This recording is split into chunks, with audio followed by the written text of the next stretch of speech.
Greetings from the far side of the galaxy, I'm Fuuri, your host of the most, here to tell you a story about titties. And these titties in particular are some of my favorites. Because today, we're talking about Tokyo's timid tyrant tirelessly toiling over trivial tasks. That's right, today we're talking about the one, the only Tsathoggua. Also, spoiler warnings for chapters 5, 6, 7, 8, 12, and the Seaside Fashionista event. I don't remember Tsathoggua being in this much, and I even left a few things out. Don't forget to like and subscribe, check out my Ko-fi and Patreon, and leave whichever Housamo hero you want next in the comments. Now let's jump right on into it. Tsathoggua is honestly, I don't know. He looks like some sort of sloth bear thing, but I really have no idea. We don't know what year he's in, but we do know that he's a student at Roppongi Academy, which is all well and good since he's also a member of the Roppongi Tycoons. Like their name suggests, the Tycoons are a group of Mega Moguls, or is it Mega Moguls? They have their hands in every field, from finance to fashion, and Tsathoggua is no exception.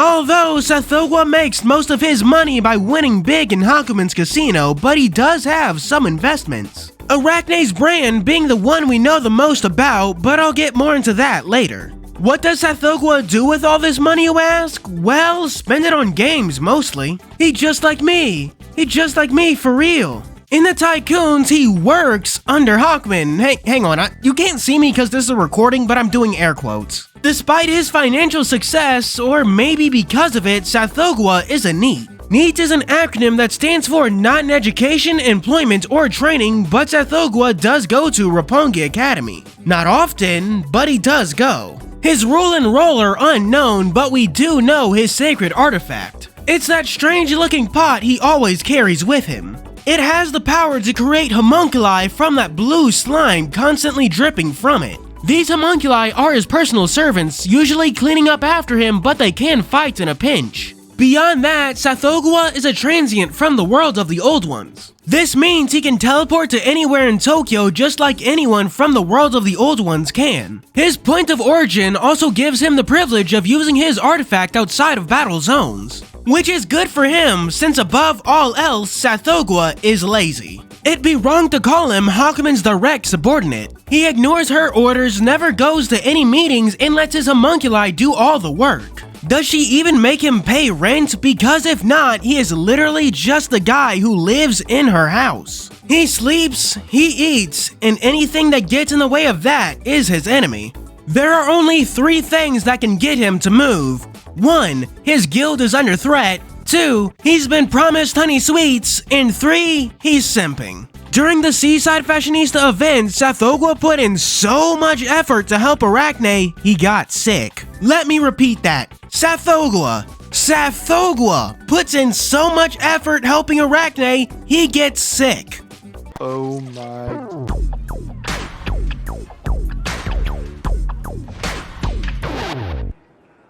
Maybe I could work a little more. He also comes onto the players, so for the entire event, he was certainly thinking with his, little man, wink wink. His tendency to simp aside, his laziness lines up with what we know of Tsathogua's inspirations. Because Tsathoggua was inspired by the Lovecraftian deity Tsathoggua. To differentiate the two, the transient will be Sath and the myth will be Tsathoggua. Much like Tsathoggua, despite being a Lovecraftian deity, Tsathoggua was not created by Lovecraft. He was created by author Clark Ashton Smith in the pulp magazine Weird Tales. He was the main antagonist of the story he first appeared in, The Tale of Santampra Zyros. Whatever those words mean. The basic plot is that a pair of thieves sneak into an ancient underground city to rob a temple of Tsathoggua. One dies and the other barely manages to escape when they're attacked by his formless spawn. Creatures made of a strange black gooey substance, they would bind, crush, and slice his enemies until they were no more. These creatures worked at the behest of Tsathoggua himself, who was a large indolent creature with the form crossed between a sloth and a bat. Oh, is that what Sath is supposed to be? Oh yeah, I can kind of see that now with the teeth and pointed ears. Anyway, back to talking about the other Tsathoggua. He was described as being a boorish creature who lazed around all day, only stirring when sacrifices were brought to him. Hang on, this sounds exactly like Husamo's. They differ in their propensity for violence. If Tsathoggua didn't like your offering, he would then turn upon his guest. Demanding recompense for his efforts, Tsathoggua would send his formless spawn after them. However, that was not always the case. Sometimes Tsathoggua would hypnotize an unfit sacrifice and pass them on to someone else. What makes him do this is unknown, but his peers also did this as well. We learn of such events in the short story called The Seven Geishes. A geish is a sort of Irish hypnotism that compels someone to do something, although the plural is not geishes, it's geishin. The basic plot of the story is that an unsatisfied Tsathoggua forces a sacrifice onto a journey to Atalak-Naka. In Atalak-Naka, unsatisfied with this gift, passes it on and so forth. It's honestly a really interesting framing for a story, and of course, there's a link in the description. Although Atalak-Naka was not always his roommate, cavemate, person he lived near. Originally from Saturn, he came to Earth, making his home underneath a mountain on Hyperborea. He was forced to leave that home when it froze over, becoming the North Pole, and has now settled in the caves of Nakai. To this day, he lies there, content until something spurns him to move once more. It's pretty clear that Life Hunters took some pretty heavy inspirations when designing their transient, Sath's design being heavily influenced by the source material. Sath being a large creature that resembles a bat with his fangs and a sloth with his flat face. Even the text, half-lidded eyes, were made part of Sath's neutral expression. Both Tsathoguas are idle by nature, utterly incapable of moving unless under severe threat. Tsathoggua only left once Apollo froze his home, and our Sath only got moving once Ophion attacked. Yet, despite their idle nature, both appear to have some sense of respect and responsibility. They are well sated with offerings and willing to pass on kind gestures with an uncharacteristic amount of effort. This effort was only exerted when they were given sacrifices, although smiths like to eat people rather than honey sweets. Or maybe he would also like honey sweets, we don't really know. And the formless spawn that served Tsathoggua are clearly the homunculi spawned from the sacred artifact. Although, rather than being blue, the formless spawn are literally described as being sooty in color. And while they haven't appeared in-game, Atalak-Naka has been referenced. Not in Sath's description, but in Arachne's, which explains why the two of them are so close. Outside of that, like I explained in the Tsathoggua video, shameless plug, the Lovecraft mythos is unique as far as myths go due to not being a cultural product. It was instead created to sell pulp fiction, a kind of media which Life Hunters uses as motif for their old ones. They handled this motif by making Sath a neat, a consumer of media. It fits surprisingly well with the lore from his inspirations, but alas, we have to move on to the next section. Right now, we're talking about Tsathoggua's backstory. It's not in the main quest, so instead you'll have to turn to his day quest to get any information. Special thanks to IT'sOK in his translation. I've linked the video down below, you should definitely go and watch it. Now let's dive into Tsathoggua's backstory. We learn in his day quest that Azathoth spawned Tsathoggua in as an unstable lifeform due to his madness. Teleporting beneath the surface of Saturn, Tsathoggua splits off pieces of himself, forming the formless spawn to do his bidding. He continued to let his spawn do his work, eventually garnering worshippers who gave him offerings. The offerings were endless, but they just piled up for they were not necessary to Tsathoggua. If an item was useful, he'd pass it off to another ruler, since Tsathoggua was the incarnation of sloth and had no use for such things. With his ability to create spawn, no necessary task, no necessary thing should ever cross him. Over the eons, the feeble worshippers of Tsathoggua evolved alongside their offerings. Their offerings became tools and technology, but it was all unnecessary to Tsathoggua until he was given a peculiar device. An old, worn-out game system, maybe second or third hand, a worthless piece of trash thrown out and tossed aside. And Tsathoggua began to wonder if there was more stuff like this, more unnecessary garbage to be found. For the first time, Tsathoggua had a wish. He wanted to do something. If there were more unnecessary things like this, it's only proper that he, the incarnation of sloth, who avoided all necessities, be the one to give them purpose. And it was that wish that built the foundation of the Rainbow Bridge that allowed Tsathoggua to cross over into Tokyo. From here, the specifics are unknown. We do know he found his way into Hakumen's underground casino, a place dedicated to the unnecessary task of gambling where the king of the unnecessary thrived. This and his power to teleport earned him a place in the Roppongi Tycoon under Hakumen and a place underneath her casino where he could waste his days. At some point he did enter a business relationship with Arachne, but again the details aren't super clear.